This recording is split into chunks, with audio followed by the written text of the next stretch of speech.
И темата на оваа проповед е среќата со пари се купува или не се купува? Или со други зборови, што може да се купи со пари? Дали може се да се купи со пари? Има една песна, знаете, народна песна, ја пеа Виолета Митева и Ванчо Узунов, едно струмичко дуо. Среќата со пари не се купува, љубовта без мерак век не векува. Синоќа си игравме со децата милионер на компјутер и меѓу тие лесните 5 прашања беше и ова. Среќата, што не се купува со пари? Имаш неколку опции, децата не знаат дека среќата не се купува со пари. Не слушат стари македонски песни. Но наспроти оваа изрека има една понова. Велат, она што не може да се купи со пари, може да се купи со многу пари. Тоест, ако среќата не може да се купи со пари, може да се купи со многу пари. Сега, кој е во право? Дали тие што велат дека среќата не се купува со пари, тоест не може се да се купи со пари, или оние кои велат дека се може да се купи со многу пари? Дори оние кои што тврдат дека се може да се купи со многу пари, ги обвинуваат другите дека не пазаруваат на правилно место. Им велат, сте отишле во погрешни маркети. Има места каде што може се да се купи со пари. Или може би, се е прашање на поглед. Зошто оние кои имаат пари, а немаат среќа во животот или немаат љубов, велат, па парите не се најважното нешто во животот. Љубовта е поважна. Оние кои имаат љубов во изобилство, велат, а немаат пари, велат, парите се најважни во животот. Сите ние, претпоставам сите ние, сметаме дека ни недостигне уште малку да имаме пари во нашиот живот и ќе бидеме посреќни. И ако го имаме уште тоа малку повеќе, дали навистина ќе бидеме среќни во животот? Човекот е поделен по тоа прашање и е многу контроверзен. Има направено истражувања, правеле такви реномирани агенции такви истражувања и на прашањето, тоа е во западниот свет, на прашањето дали дали богатството носи среќа во животот, само 11% од луѓето одговориле потврдно. Се согласни дека богатството може да го направи човекот среќен. Меѓутоа, на прашањето, ако ти имаш повеќе пари, дали би бил среќен, повеќе од 70% одговараат потврдно. Значи, на едно општо прашање, дали богатството го прави човекот среќен, луѓето не се многу согласни. Но кога веќе лично е поставено прашањето, по големиот дел од луѓето велат дека се согласуваат дека би биле многу посреќни. А пак на прашањето, ако можете да смените нешто во животот, што би сакало да биде тоа? Ако може да се смени нешто во вашиот живот, што би сакале да се смени? Повеќе од 2/3, некаде околу 70% од луѓето велат, ако бев малку побогат, би било подобро. Она што сакам да се смени во мојот живот е материјалната состојба. Може ли богатството да го направи човек посреќен? Ако го прашаме мудриот Соломон, чија што книга ја разгледуваме, тој категорично би одрекол. И овој дел од Библијата, кој ќе го читаме оваа вечер, во најновиот превод што го имаме на Обединетото библиско друштво, е заглавен како со насловот богатството, од богатството нема никаква корис, мислам дека беше. Од богатството нема полза. И да, тоа е основната идеја на овој текст што ни го пренесува царот Соломон. Неговата идеја дека богатството е голема суета. И така започнува овој текст од 9 стих. Пак ќе кажам, книгата е многу песимистичка, книгата на моменти доведува до очај и причината за тоа е погледот, филозофскиот поглед кон животот, кој го употребува Соломон во оваа книга. Тој вели вака, ајде да видиме, на што ќе се сведе животот на човекот ако смртта е крај на се? Ако човекот со смртта оди во несуштествување? Што ќе остане од животот под сонцето, ако во човечкиот живот не е вклучен Бог со неговата милост и благодат, ако не е вклучен Бог кој осмислува се? Ако трудот на човекот и сите негови дела завршуваат со смртта, ако се оди во непостоењето, ако се завршил со абсурдот на несуштествувањето, тогаш каква е ползата од трудот што го вложуваме? Каква е ползата од задоволствата во кои уживаме? Каква е ползата од мудроста која придобиваме? Каква е ползата од богатствата кои ги стекнуваме, ако на крајот смртта неутрализира се? Ако во билансот на човечкиот живот, во сите влезови и на крајот има излез кој сведува се на нула, каква е смислата на човечкото суштествување? И одговорот што го дава Соломон е едно големо ништо. Ништо. Зошто секој човечки труд на крајот се обезвреднува со смртта. Сите негови усилби се обезвреднуваат со смртта. На крајот и неголемите имиња и неголемите постигања одат во заборавот. Денешните не го памтат она што било во минатото, како што идните нема да го памтат она што ние денес го правиме, вели Соломон во едно од неговите изреки. И тој е неговиот заклучок и во поглед на богатството. Никаква полза. И тоа го кажува човек кој не бил сиромав. Соломон е еден од најбогатите луѓе кој некогаш живеел на оваа земја. Тој имал борбени кочии од злато, имал градини, имал зоолошки градини, имал слуги харем од 1000 жени. Богат човек. Дури богатите цареви од тоа време кога го оделе да го посетат, се запрепастували од богатствата на Соломон. Кога Савската царица дошла и ги видела богатствата на Соломон, станала запрепастена. И денес има богати луѓе. Не знам сега на листата на Forbes кој е најбогат, меѓутоа претпоставам пак Бил Гейтс е еден од најбогатите. Но не верувам дека Доналд Трамп, например, би бил запрепастен ако ги виде богатствата на Бил Гейтс.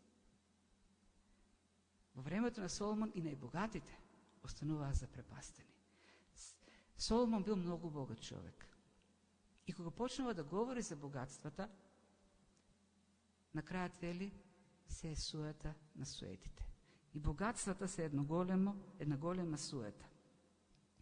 Можеме да се довериме на тој човек кој искусил многу нешта во животот, не само заради неговото искуство, туку и заради вистината која проповедаме дека сето слово е боговдахновено. И веруваме дека и овој текст што ќе го читаме ова вечер е боговдахновен. И Соломон го запишал воден од Светиот Дух. Така да во него е запишано не само искуството на овој човек, но и божествените вистини. Ајде да видиме, бидејќи е подолг текстот, нема да го прожектираме. Ќе прочитаме еден дел, нема да читаме се што е планирано за ова вечер, зашто се повторуваат идеите. Во првите 10 стиха е содржана идејата на Соломон, а потоа во остатокот, во 6 глава, се повторуваат истите идеи. И се надам дека, додека читаме, нема да заспиеме, бидејќи е подолг текстот. Има една новина, уште една новина, значи проповедите кои на живо се стримуваат, се пренесуваат на интернет на нашата страница, веќе ќе одат континуирано. Значи, до наредната служба, на таа наша страница, на која што во живо се пренесува службата, ќе можете преку целата недела да ја следите. Значи, континуирано оди. Така да, ако заспиете во некое време, може дома повторно да си ја погледнете службата. Ајде да видиме што Соломон има да ни порача во овој богат текст. Кој го люби среброто, со сребро нема да се насити. И кој сака богатство, тој нема да има полза од тоа. И тоа е суета. Се зголемува ли имотот, се зголемуваат и корисниците негови. И каква корист за собственикот негов? Зар само да гледа со очите своји? Сладок е сонот за оној кој се труди, па јадал тој малку или многу, но прејадувањето не му дава на богатиот да заспие. Има едно тешко зло што сум го видел на земјата. Богатството што се чува за зло на оној кој го поседува. А тоа богатство може да се изгуби во несрекно време. Му се роди син и не остана ништо во раците негови. Како што излегол гол од мајчината утроба, така и си заминува. Каков што дошол, ништо нема да земе од трудот свој. И што би можел врака да понесе? И тоа е големо зло. Каков што дошол, таков си заминува. Каква е тогаш ползата за него кога се трудел залудно? А целиот живот бил мрачен од многу грижи, маки и страдења.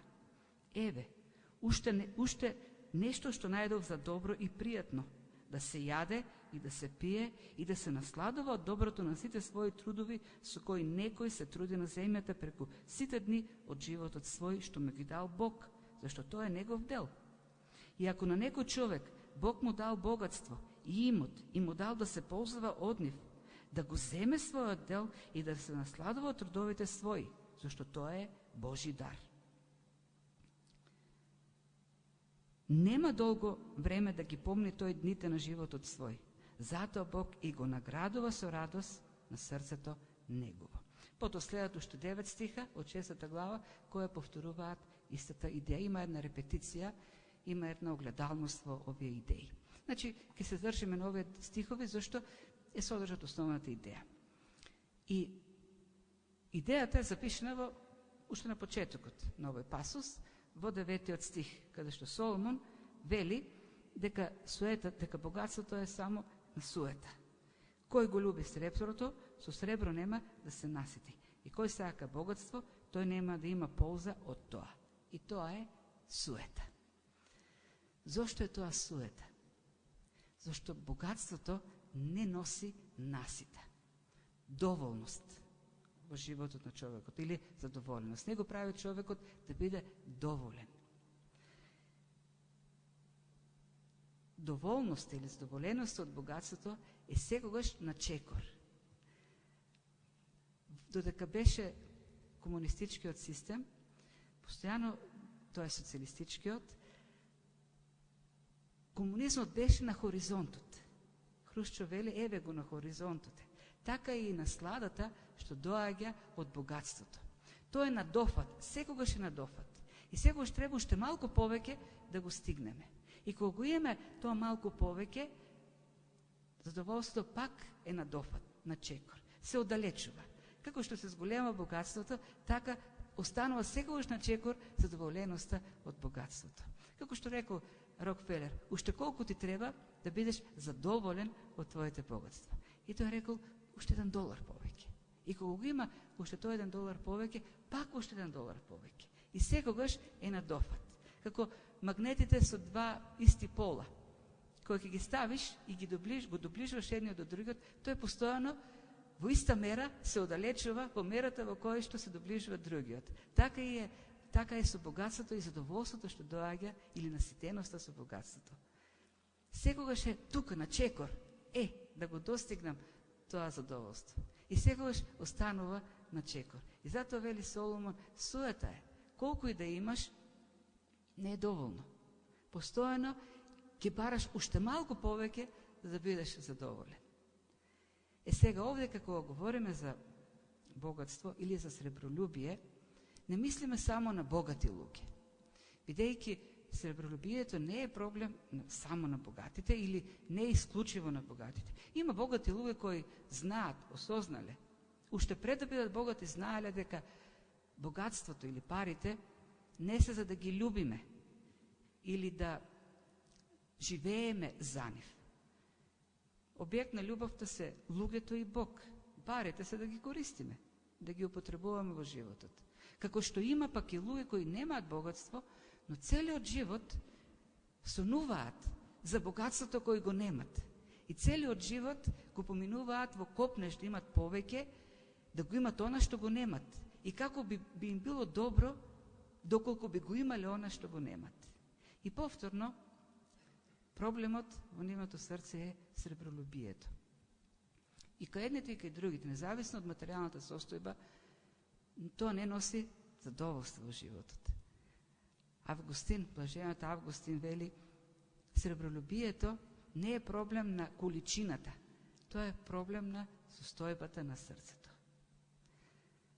Може да имаш малку, може да имаш многу и да бидеш задоволен или незадоволен. И со малку може да бидеш задоволен и незадоволен, и со многу може да бидеш задоволен или незадоволен. Се е до состојбата на човечкото срце. И се во продолжение, тој дава повеќе аргументи зошто богатството е суета. Им почнува, можеби, пак со неговото искуство, кога вели, како што се зголемува имотот, така се зголемуваат и неговите корисници. Што сакаш да каже со тоа Соломон? Како што се зголемуваат богатствата, вели, така се зголемуваат луѓето кои сакаат да живеат од тоа богатство. Ти се прелепуваат луѓе кои како паразити сакат да живеат. Макдоналдс, собственикот на ланец од ресторани, има кажа нешто во овој однос. Тој вели, гледав како со зголемувањето на моето богатство, бројот на паразитите кои, тој така се изразува, кои живеа од моето богатство, се зголемуваше. На почетокот не ми требаа советници. Почнаа да се явуваат советници, да ме советуваат како да се представувам пред јавноста. Требаше да имам пиар, луѓе кои повторно живеат од моето богатство.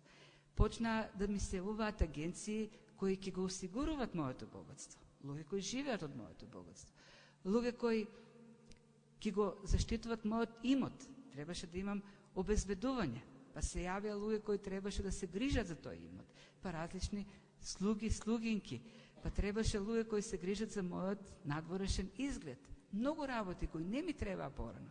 Многу луѓе кои не ги познав во животот, надеж се појавија како потреба во мојот живот. И на крајот завршува Макдоналдс кога вели, богатството е многу скапа работа.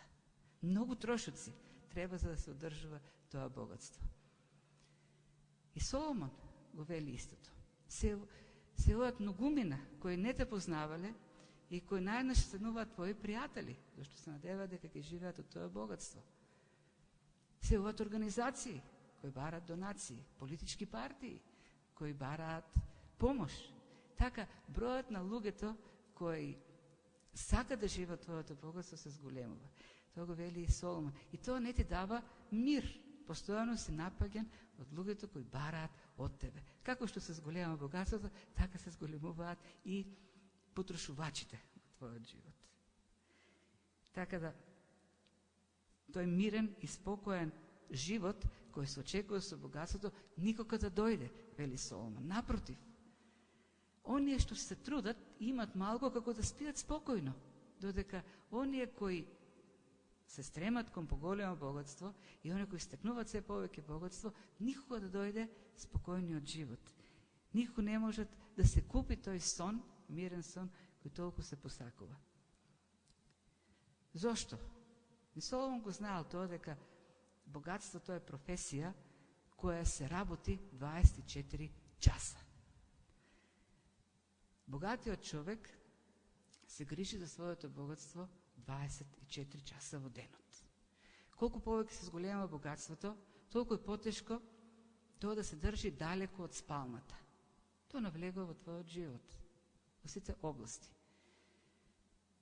Има еден пријател, не од овдека, христијанин, кој е обременет со материализмот, дури многу материалистички поглед има и кон христијанството, и најпосле се најде работа што му одговара. Неговата работа е, неговото работно време е да рекламира, тоа е да убедува луѓе да станат дел од една организација на производители и потрошувачи, која дава отстапки на оние кои што купуваат, кои се дел од таа организација и кои купуваат од одредени производители кои се дел од таа организација. На крајот на годината, за сите производи кои што се купени, како дел од таа организација се дава 10% попуст. Тоест се враќа од се што е потрошено 10% на крајот на годината. И што прави тој човек?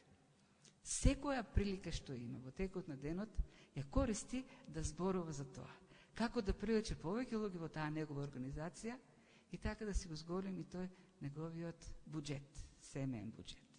И се видовме оваа година на море, летото, оддавна не бевме се видели и се израдувавме, ајде дојде да пиеме кафе. И дојде еден ден. И наместо да пиеме кафе, 2 сати ми обяснуваше на какви принципи функционира неговата организација. И му реков, јас не можам да бидам дел од таа организација, не можам да бидам работник во Македонија на таква работа. Јас не можам 24 часа да мислам постојано на едно исто нешто. Како да зголемувам број на корисници и како да се зголема буџетот во некоја организација. Богатството е професија која се работи 24 часа. Легнуваш со мислите за поголемо богатство, стануваш со такви мисли. И затоа Соломон вели, нема спокојство, нема мир, нема мирен сон. не може да купат ни сигурност. Луѓето сакаат сигурност. Зато и постојат толку многу осигурителни организации или друштва. Постојат организации, друштва, денес како никош досега во историјата на човештвото. И ти нудат секакво осигурување. Осигурување на пензиско осигурување. Плаќа сека година 500.000 евра, па после не знам колку години ќе добиваш рента.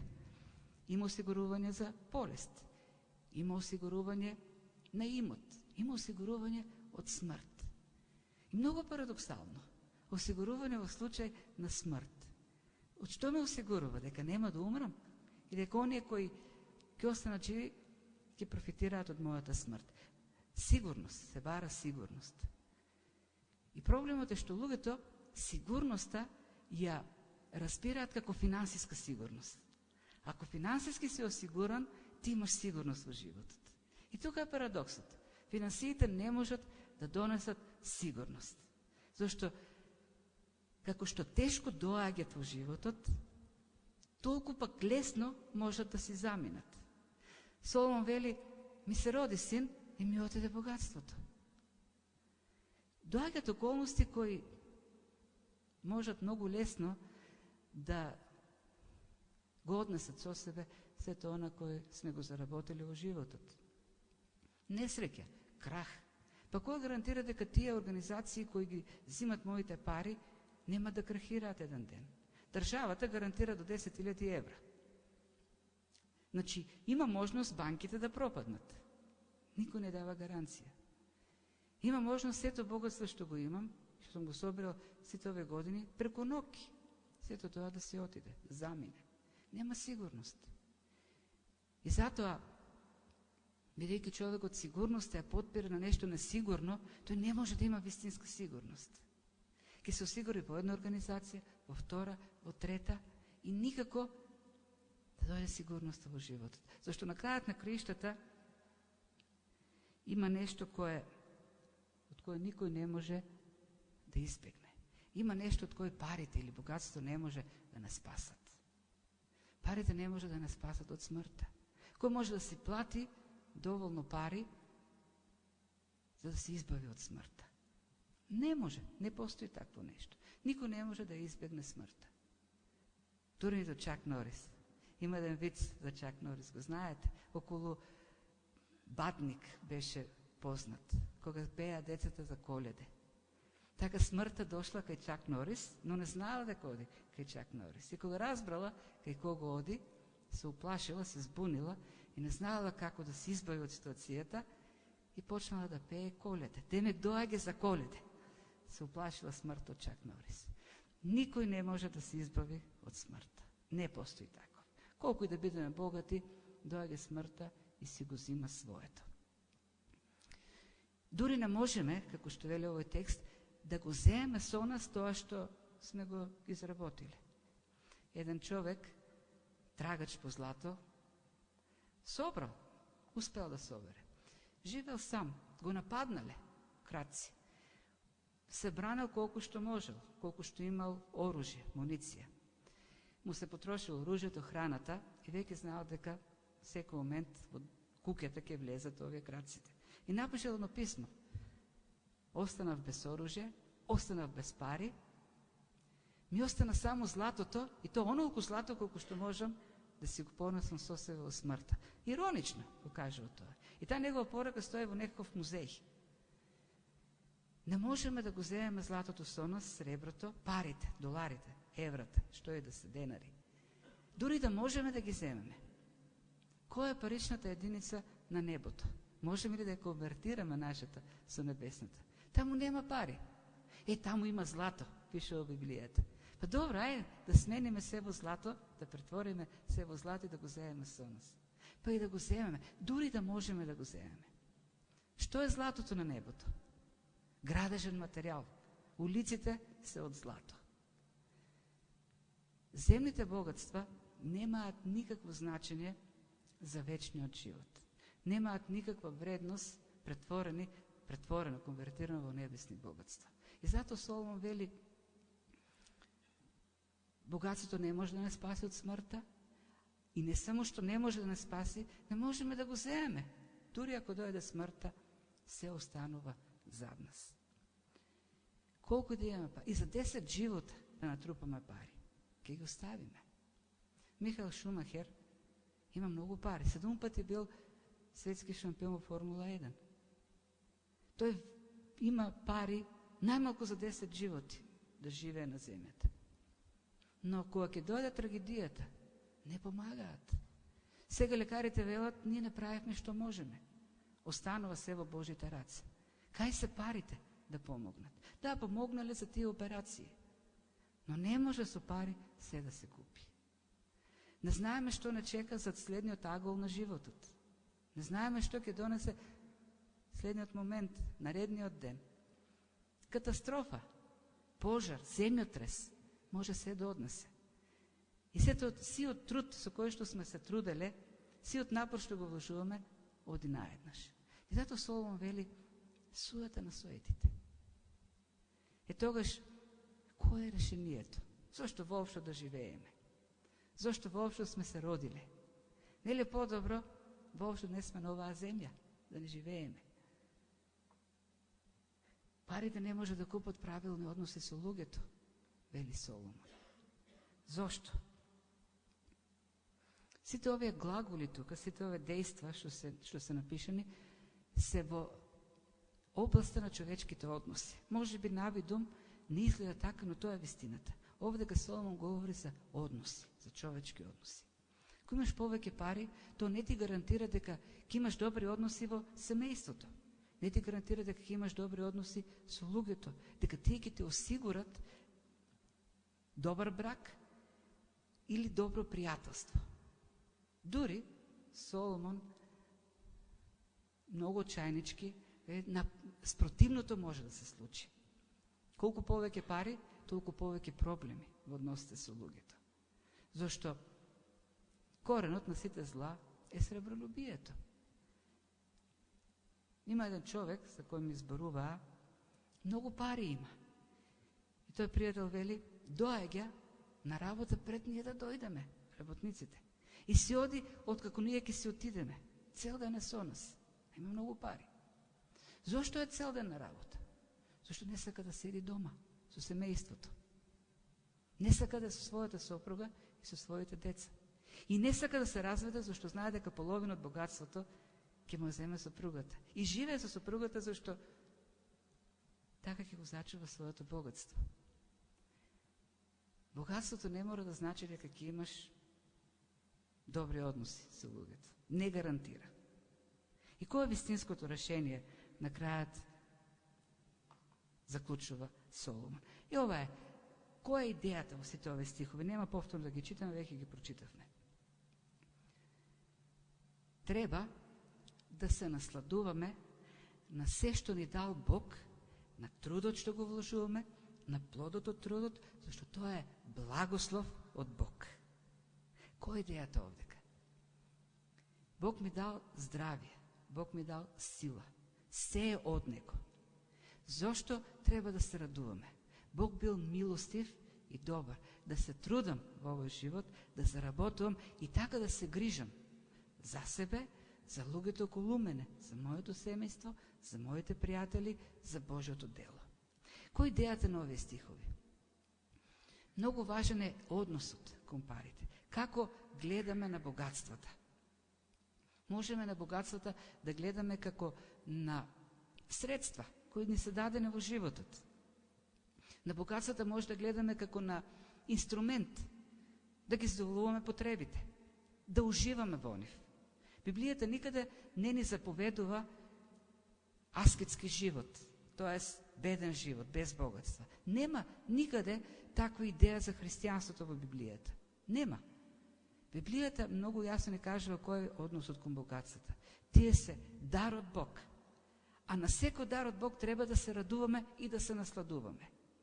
И ако така гледаме на богатствата, тогаш ние ќе се радуваме на секој благослов што ни е даден од Бог. И ќе го користиме како средство во нашиот живот. Кој е другиот однос? Другиот однос е оној идолопоклонскиот однос. Парите стануваат објект на нашата љубов, стануваат цел на нашето живење. И кога парите ќе станат објект на нашата љубов, ќе почнеме да се ги галиме, да се радуваме поради тоа што имаме пари, а не затоа што можеме да уживаме во тие пари, тогаш стануваме ние слугите на богатството. Тогаш не се богатството нашиот инструмент, ние стануваме инструмент на богатството. И тогаш парите стануваат идолот, а секој идол, за секој идол стои сатаната. Ние стануваме слуги на сатаната. Не стануваме објекти на Божиот благослов, туку стануваме робови на гревот. А тоа не може да носи наслада.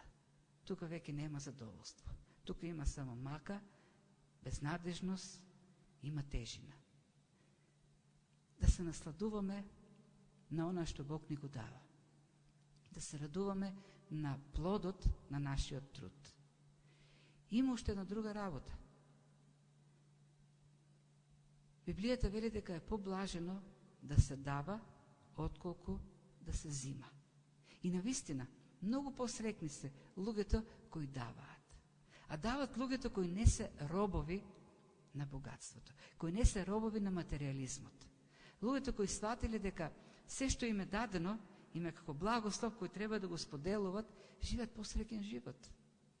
Знаете со она истражување кое е направено, со анкета меѓу луѓе, има само 2 прашања.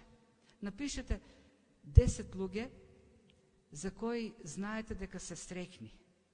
И те напишеле 10 луѓе така. Напише 10 луѓе кои се несреќни во животот, кои ги познавате.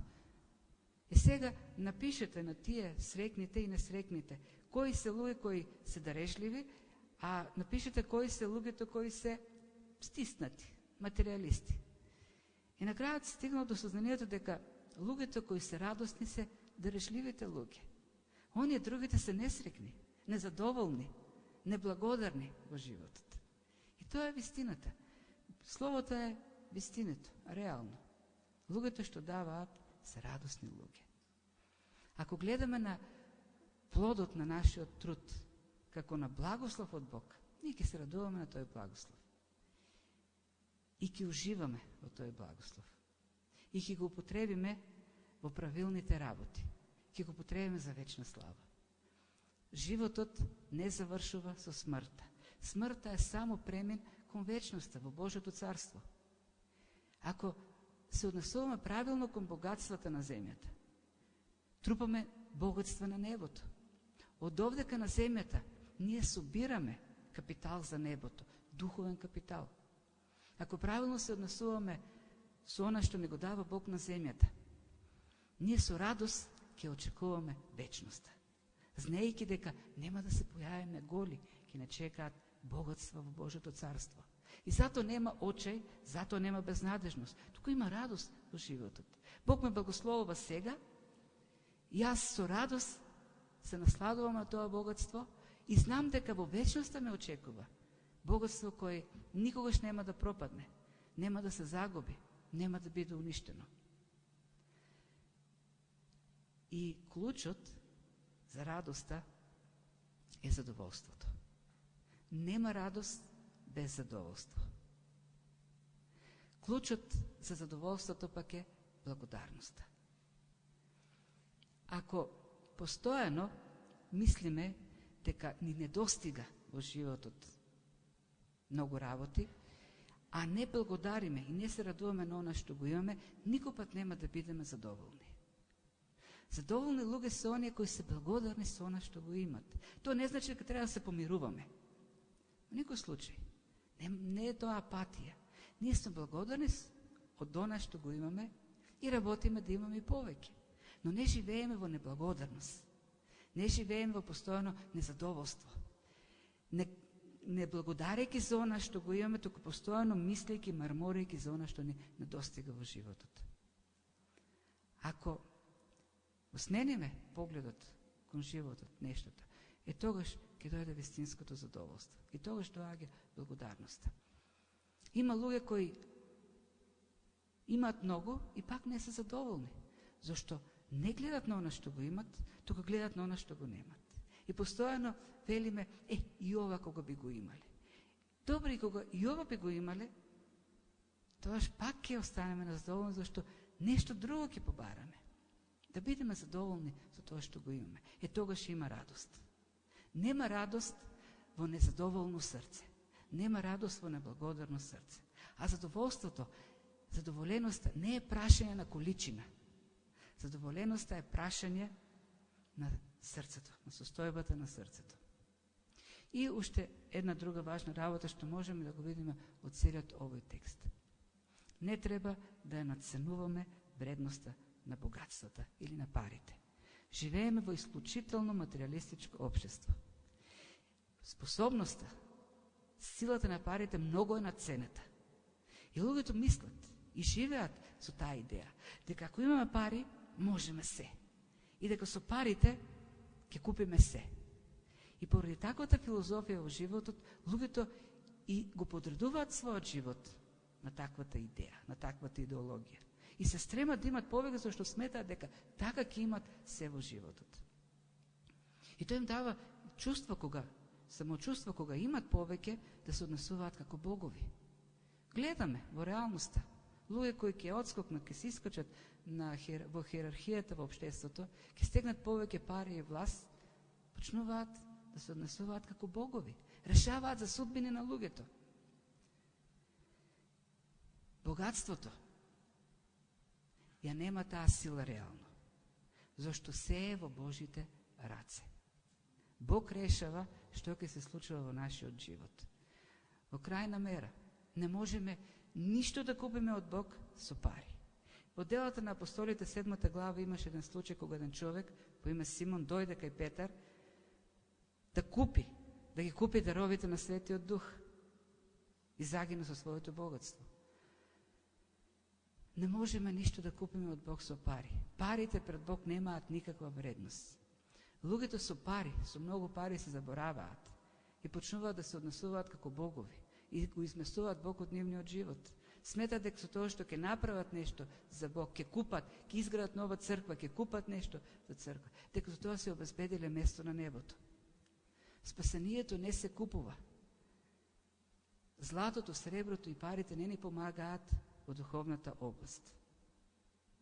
Пред Бог сите се еднакви. Зато да имаме вистинската представа, библиската представа за богатството. Богатството ни е дадено од Бог како благослов за нашите потреби, за потребите на нашите блиски, за потребите на пријателите, за градењето на Божјото царство. И ништо повеќе од тоа. Зошто како сме дошли на земјата, така и си заминуваме.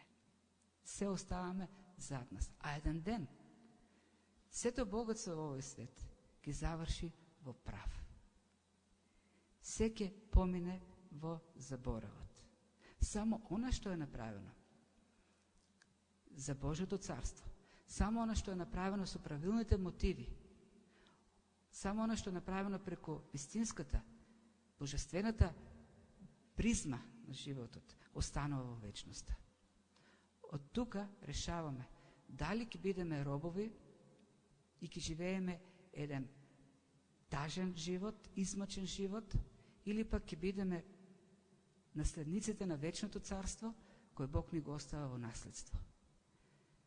Да се радуваме на она што го имаме, да се насладуваме на она што ни го дал и да се трудиме уште сега на земјата, да обезбедуваме вечни богатства, оние кои траат од целата вечност. Богатства кои имаат вредност пред Бог. Богатства со кои може да се представиме пред Бог, а тој да не пречека во неговата радост и да ја каже зборовите: добро направено, верен слуго, влези во радоста на твојот Господар. Јас посакувам сите ние еден ден, кога ќе се најдеме пред Бог, да ја чуеме таа реченица, зашто Бог нема да не праша за тоа како била состојбата на нашата сметка. Бог нема да не праша колку куки сме имали. Бог нема да не праша каков имот сме стекнали. Бог нема да не праша каква кола сме имали. Бог ќе не праша како сме располагале со она што Тој ни го дал, зашто секое богатство е од Него. Дали сме ги нахраниле гладните, дали сме ги облекле голите, дали сме ги лекувале болните, дали сме ги посетиле затворените, дали сме помогнале на оние што се без покрив. Еден ден тоа ќе биде прашањето.